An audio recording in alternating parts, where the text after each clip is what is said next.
ઓમ નમઃ શિવાય મિત્રો, સ્વાગત છે તમારું અમારી યુટ્યુબ ચેનલ ચેતન ગોહિલ વ્લોગ્સમાં। મિત્રો, આજના વિડીયોમાં મહાશિવરાત્રિ આપણે શા માટે ઉજવીએ છીએ અને આ ઉજવણી પાછળનું કારણ શું છે અને આ તહેવારની ઉત્પત્તિ કેવી રીતે થઈ તેના વિશે જાણવાનું છે। તો ચેનલમાં નવા હોય તો ચેનલને સબસ્ક્રાઈબ કરી દેવા વિનંતી છે અને આવા અવનવા વિડીયો જોવા માટે આપ આ ચેનલને જરૂરથી સબસ્ક્રાઈબ કરો એવી અમારી વિનંતી છે।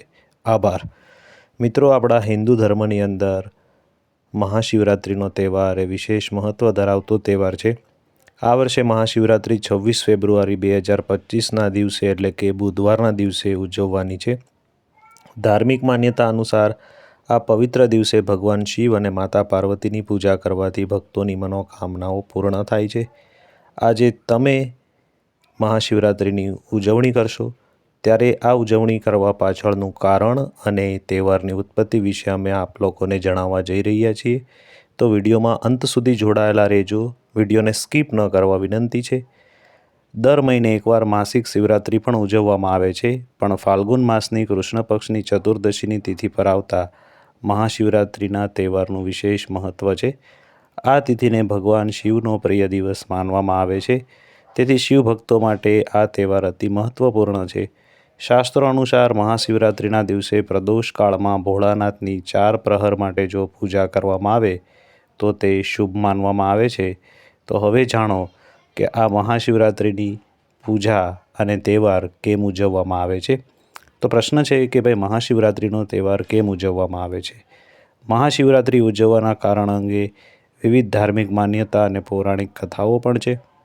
મહાશિવરાત્રિ શબ્દનો અર્થ શિવની રાત્રિ એવો થાય છે અને આ તહેવાર ભગવાન શિવ પ્રત્યેની ભક્તિ અને શ્રદ્ધા દર્શાવવા માટે અત્યંત મહત્ત્વપૂર્ણ તહેવાર માનવામાં આવે છે। મહાશિવરાત્રિ પાછળની પૌરાણિક કથા જાણીએ તો એક પ્રચલિત માન્યતા અનુસાર ફાલ્ગુન મહિનાના કૃષ્ણ પક્ષની ચતુર્દશીની તિથિએ ભગવાન શિવ પ્રથમ વખત જ્યોતિર્લિંગ સ્વરૂપે પ્રગટ થયા હતા। તે જ કારણે આ રાત્રિને મહાશિવરાત્રિ તરીકે ઉજવવામાં આવે છે।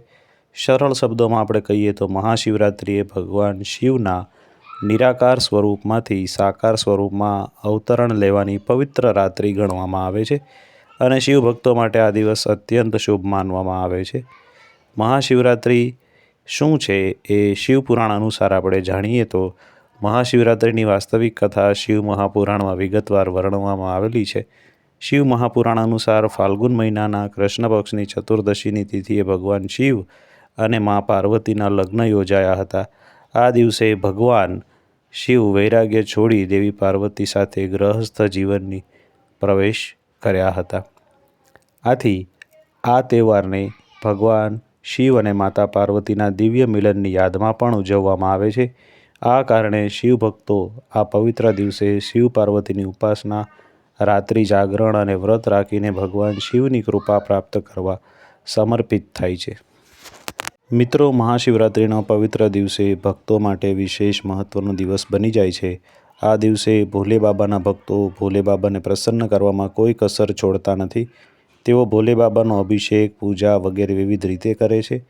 ભોલે બાબાની પૂજા માટે ઘણા નિયમો પણ છે।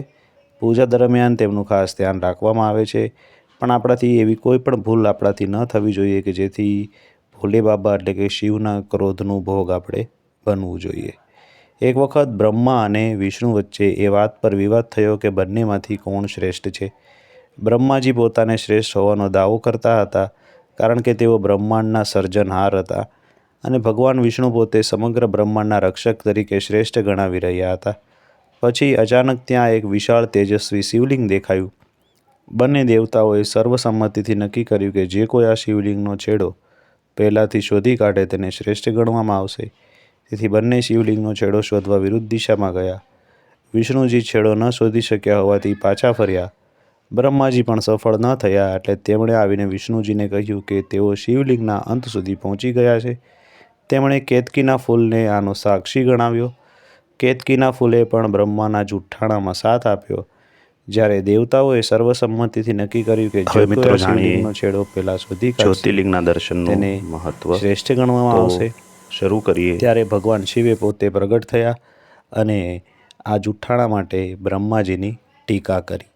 તો મિત્રો, આ જ કારણસર એ ભગવાન શિવને પૂજામાં કેતકીનું ફૂલ ચડાવવામાં નથી આવતું, કારણ કે બ્રહ્મા અને વિષ્ણુ વચ્ચેના વિવાદમાં બ્રહ્માજી જૂઠું બોલ્યા અને કેતકીના ફૂલે તેમનો સાથ આપ્યો. મહાદેવ શિવે તેને સજાના રૂપે પૂજા કરવામાં મનાઈ ફરમાવી છે. આથી ભગવાન શિવની પૂજામાં કેતકીનું ફૂલ ચડાવવામાં આવતું નથી. મિત્રો, મહાશિવરાત્રિના દિવસે ભારતભરની અંદર જે 12 જ્યોતિર્લિંગો છે ત્યાં પણ વિશેષ પ્રકારની પૂજા કરવામાં આવે છે, કારણ કે ત્યાં ભગવાન શિવ સ્વયં એક પ્રકાશના રૂપમાં જન્મ્યા હતા. આમ જ્યોતિર્લિંગ એ ભગવાન શિવનું સ્વરૂપ છે, જે સ્વયંભૂ છે. ભીમાશંકરમાં દર્શન કરવાથી વ્યક્તિને પોતાના કાર્યમાં વિજય મળે છે. જ્યોતિર્લિંગ એ 12 રાશિનું ઓમકારેશ્વરના પ્રતિનિધિત્વ દર્શન કરે કરવાથી છે. વ્યક્તિને તેથી આ 12 શાંતિની અનુભૂતિ થાય જ્યોતિર્લિંગનું છે. વિશેષ મહત્વ માનવામાં આવે છે. એવું પણ મનાય છે કે જે વ્યક્તિ પોતાના જીવનમાં આ 12 જ્યોતિર્લિંગના દર્શન કરે છે તે ભગવાન શિવના વિશેષ આશીષ પ્રાપ્ત કરે છે. આ 12 જ્યોતિર્લિંગ આ મુજબ છે. સોમનાથ જ્યોતિર્લિંગ એ ગુજરાતમાં આવેલું છે, જે સર્વપ્રથમ જ્યોતિર્લિંગ માનવામાં આવે છે. ત્યારબાદ મલ્લિકાર્જુન જ્યોતિર્લિંગ આંધ્રપ્રદેશમાં સ્થિત છે. મહાકાલેશ્વર જ્યોતિર્લિંગ મધ્યપ્રદેશમાં છે, જે ભસ્મ આરતી માટે ખૂબ પ્રખ્યાત છે. ત્યારબાદ મધ્યપ્રદેશમાં જ આવેલું ઓમકારેશ્વર જ્યોતિર્લિંગ છે, જે પર્વત ઓમ આકારનો છે, એટલે ઓમકારેશ્વર જ્યોતિર્લિંગ એને આપણે કહેવામાં આવે છે. ત્યારબાદ ઉત્તરાખંડમાં આવેલું કેદારનાથ જ્યોતિર્લિંગ છે.